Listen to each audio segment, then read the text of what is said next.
Let me tell you something you don't know about Nova. He wasn't chosen because he was a hero. He wasn't chosen because he was brave or strong or even particularly special. Richard Ryder was a teenager from Long Island who was literally the only person in range of a dying alien's last-second gamble. In the world of cosmic law enforcement, Nova's origin isn't a story of destiny. It's a story of a cosmic accident that left a kid holding the keys to a nuclear arsenal. Most people look at the gold helmet and see a Marvel version of Green Lantern. But the truth is much darker, much more violent, and carries a weight that would crush most grown men. To understand the human rocket, we have to look at the blood and ash that paved the way for his first flight. It starts with a scream across the vacuum of space. The planet Xandar was once the crown jewel of the Andromeda galaxy. It was the home of the Nova Corps, a peacekeeping force that maintained order across thousands of systems. But order is a fragile thing when faced with pure, unadulterated genocide. Enter Zor the Conqueror. Zor didn't just want to defeat Xandar, he wanted to erase it from the map of existence. In a matter of hours, a civilization that had stood for millennia was reduced to floating debris. The Nova Corps was slaughtered to a man, leaving only one survivor. Roman Day. Day was the Centurion Prime, the highest-ranking officer of the Corps, and he was dying. His ship was a wreck, his body was broken, and his enemies, Zor, was already heading toward the next target. Earth. Day knew he couldn't stop Zorar alone. He didn't have the strength to fight, but he had the Nova Force, the collective energy of an entire civilization. He needed a vessel. He needed someone to carry the fire before it went out forever. He scanned the planet below, searching for a mind that could handle the sudden influx of cosmic power. He didn't find a soldier. He didn't find a scientist. He found Richard Ryder, a kid sitting in a diner in Hempstead, New York, wondering why his life was so incredibly boring. Imagine sitting at a table, complaining about math homework, when a beam of invisible energy hits you like a freight train. That's how Richard Ryder's life as a superhero began. He didn't get a costume and a pep talk. He got a massive cerebral hemorrhage. Richard collapsed instantly, his brain reeling from the sudden download of alien technology and raw power. While his friends panicked, Richard was experiencing a telepathic source from a dying man millions of miles away. Roman Day's voice echoed in his mind, explaining the impossible. The Nova Corps was dead, the power was now his, and the monster that killed Xandar was coming for him next. When Richard woke up in the hospital, he thought it was a fever dream, until he felt the tingling in his skin, until he realized he could hear the static of the universe humming in his ears. He stepped out of his hospital bed and realized he wasn't just stronger, he was a living battery. He went back to the spot where he collapsed, and there it was, the helmet. It didn't look like a toe, it looked like a piece of high-tech weaponry. The moment he put it on, the transition was complete. The suit materialized around him, a uniform made of star stuff and alien alloys. He wasn't Richard Ryder anymore. He was the last Centurion, but there was no time for a montage or a training session. Zor had arrived on Earth. The creature that had just liquidated a planet was now standing in a New York suburb. He was looking for the last trace of the Nova Corps. He was looking for Richard.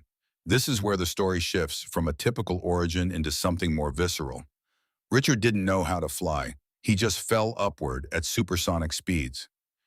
He didn't know how to fight. He just swung his fists with the force of a collapsing star. The battle between Richard and Zor wasn't a choreographed superhero fight. It was a desperate, panicked struggle for survival. Richard was a teenager fighting a genocidal warlord. Every time he hit Zor, he felt the Nova Force threatening to tear his own molecules apart. That's the secret about Nova's power that most people miss. The Nova Force isn't just energy. It's a sentient, overwhelming pressure that requires constant mental discipline to control. If Richard loses focus for even a second, he doesn't just lose the fight, he vaporizes everything within a 5-mile radius. During the fight, the voice of Roman Day returned one last time. Day used the last of his ship's power to lock onto Zor's energy signature. He told Richard to hold the monster in place. It was a suicide mission. Day fired a beam of pure antimatter from his dying ship, aiming right at the spot where Richard and Zor were locked in combat. In an instant, Zor was disintegrated. Richard was shielded by the Nova Force, but the trauma was absolute. He watched a man he never met sacrifice himself to save a world Richard barely understood.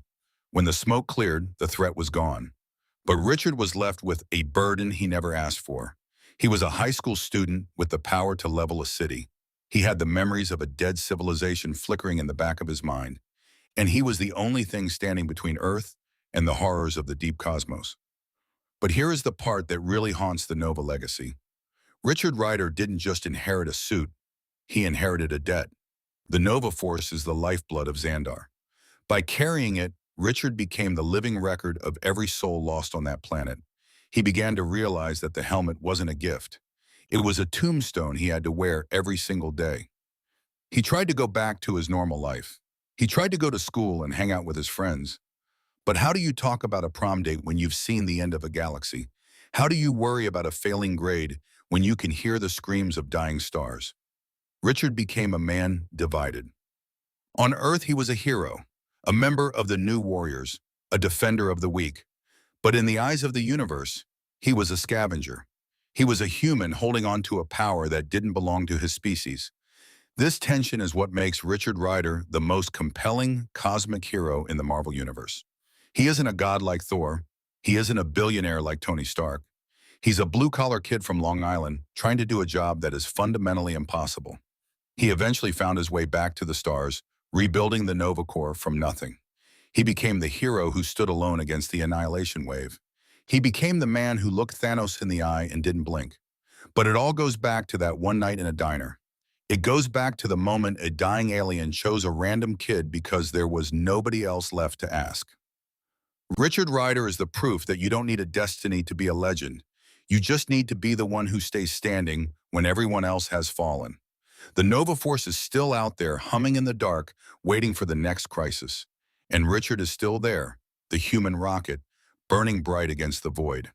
But the question remains, what happens to the man when the fire finally consumes the vessel? There are secrets within the world mind that Richard still hasn't uncovered. There are crimes committed in the name of Xandar that the universe hasn't forgotten.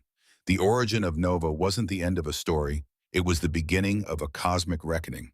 If you enjoyed this story, tag a friend.